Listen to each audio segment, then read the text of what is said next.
Hi guys, this is Vidas. And Ausra.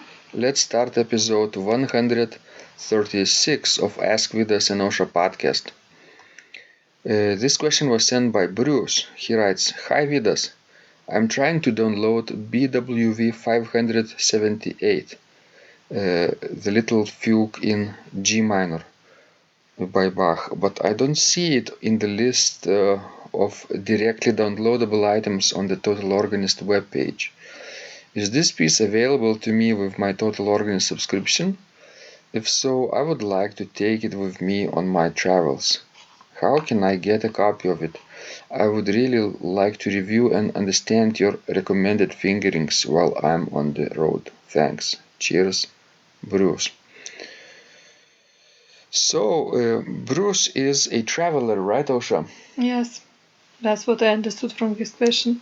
And not always he has an access to a real organ. That's right. Is it okay to study your music on the road? Yes, I think so. That's a very good thing to do. Because this keeps you sort of, still connected with the music that you are playing. Somehow I sometimes see people miss their practice because they don't have an access to an instrument. Somehow either their church is far away or they travel too much, right? Yes, that's right. So, but it's okay probably to simply take your music with you and practice, let's say, on the table or not. Yes, I still remember while studying at the Lithuanian Academy of Music with Professor Degrees, Leopoldas Degrees. I remember he talking about practice time, and he would strongly recommend to divide your practice in three stages or three periods, and he would suggest to do one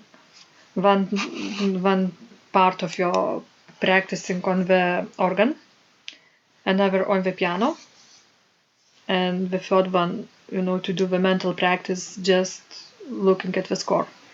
Of the same piece? Yes, of the same piece. How interesting. So Bruce should then divide his practice time in three ways, right? Yes, and I don't do it so much, nowadays, but I did a lot of this way when I was, still a student. Let's talk a little bit about each stage. Well, talking about organ practice, we all know it's very beneficial, right? Yes. Because it's organ music and you adjust to your instrument. What about second stage, basically piano practice of organ music? Well, it sort of helps you to develop the technique, especially in romantic and late music. It's very beneficial. I remember, when Bruce Nesvik at Eastern Michigan University was, he came to visit our school at the improvisation symposium that Dr. Pamela Reuter-Finstra, hosted. Mm-hmm. And was leader, initial leader of it. And he came to give some master classes of improvisation, and he also had to perform a recital at Peace Auditorium. And I remember he was playing the symphony by Louis Verne. And I remember that he did some of his practice on the piano. Do you remember which symphony was it by Verne? I think it was the first symphony. The first symphony, yes. And the famous finale. Yes. Mm-hmm. I love that finale. It's so nice. And so he found it very beneficial to practice that music on the piano. So it will never hurt, it's a good way. Plus, most of us have access to piano much often than, organ. Mm-hmm. Than access to the organ. So I think it might be beneficial too. It might sort of give you more time to practice in general. And let's say if you have access, you don't have like home organ, and you really need to work on your fingering and on technical stuff, you really don't want to do that at church. I just can't imagine doing that at church.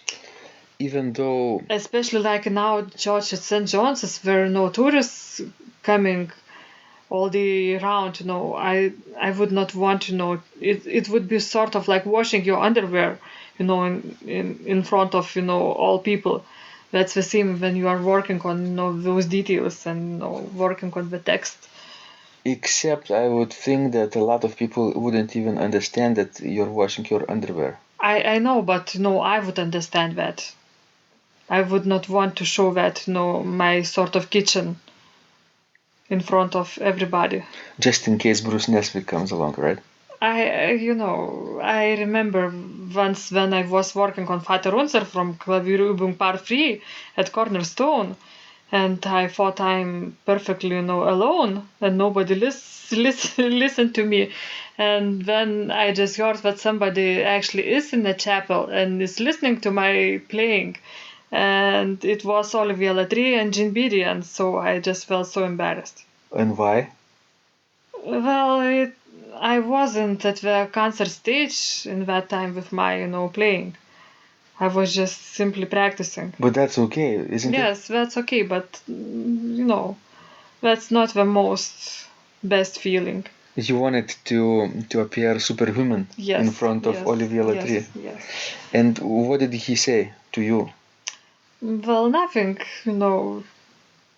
but when he played himself too, and I sort of had a private recital played by him.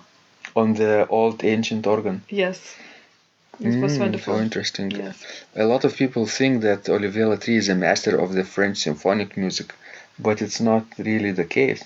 Well, he is master of old French music too, but not only French old French music.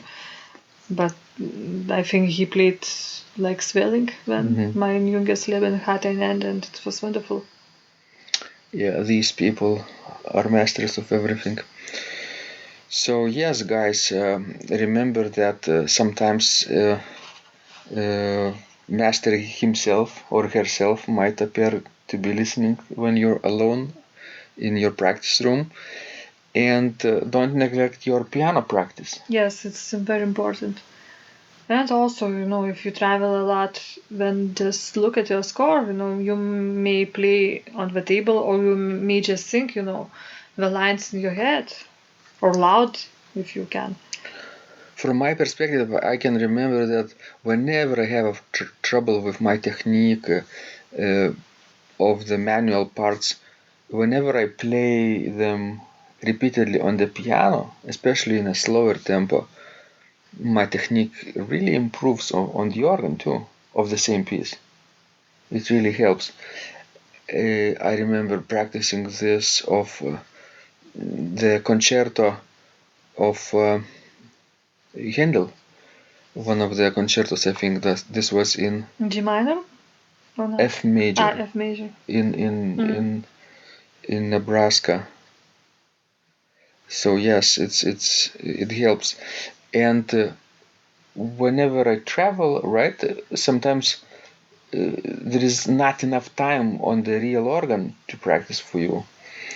I remember practicing in my hotel room on the table, putting those thick pillows underneath me so that it would be like a organ bench height, and practicing my recital pieces.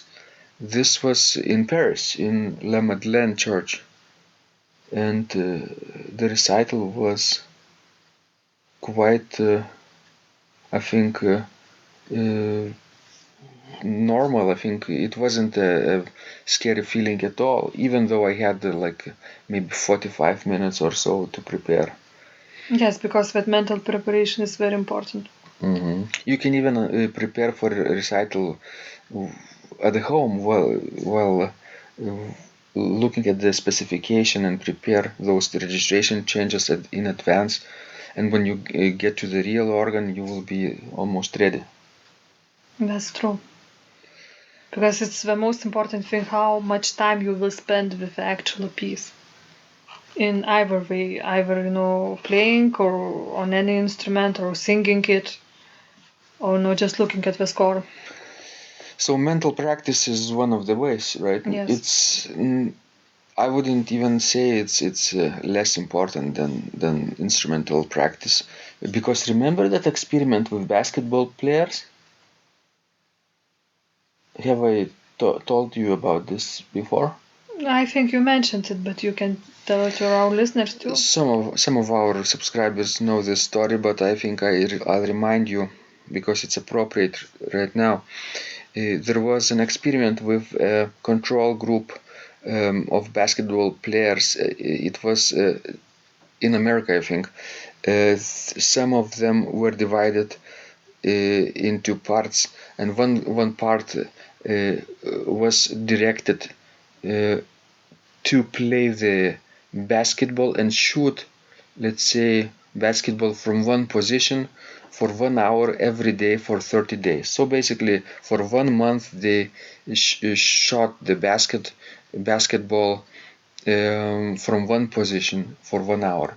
And the second group did this only by imagining the ball, imagining picking up the ball and targeting the basket and releasing the ball and visualizing the path of the ball and imagining hitting the ball, the target, and so forth, basically for 1 hour every day. And the third group, they were directed not to practice basketball at all. Just forget about it for 1 month. And you know what happened, Osha? They afterwards compared the results. So how was the results? Okay, this group which um, practiced the real basketball, right, physically, they developed their technique results by, I would say, like something like 28%. I might be wrong, but What something about around. another group? Their group which didn't practice basketball at all, they sort of after 1 month stayed more or less the same. It's interesting, right? Imagine not playing the organ at all without for a month, and your level will stay almost the same, approximately, according to this study, to the basketball study. But the most surprising result was for people who only visualizing playing basketball. They developed their technique by 25%. Wow. Almost the same as those who practiced real basketball physically. But I hope you're not suggesting to our listeners just, to sort of practice mentally. No, but you could do the same experiment if you don't believe me. For example, pick 3 pieces of approximate length and equal importance and equal level of difficulty, and do this experiment by yourself for 1 month, right? One piece you play it physically, the second piece you do it mentally while looking at the score, and the third piece you simply forget it for an entire month, right? Don't look at the score, don't practice it on the organ at all. So, and then report to us after 1 month. We'll be eager to find out. It will be very interesting to Yes. report the results, right, Yes. Osha? Wonderful. And please send us more of your questions. We love helping you grow. And we might be right about this experiment on the organ, and we might be wrong, right? So if anyone is brave enough to try, please send us the results. But I think combination of these 3 things, practice on the organ, practice on the piano, and mental practice, this is a good combination. So I strongly recommend to try it on. Excellent. And of course, BWV 578, Little Fugue in G minor, is now available on the Total Organist dashboard when you sign in as a member. And you can easily download it and start practicing, whether physically or mentally. Thanks, guys. This was Vidas. And Osha, And remember, when you practice, miracles happen.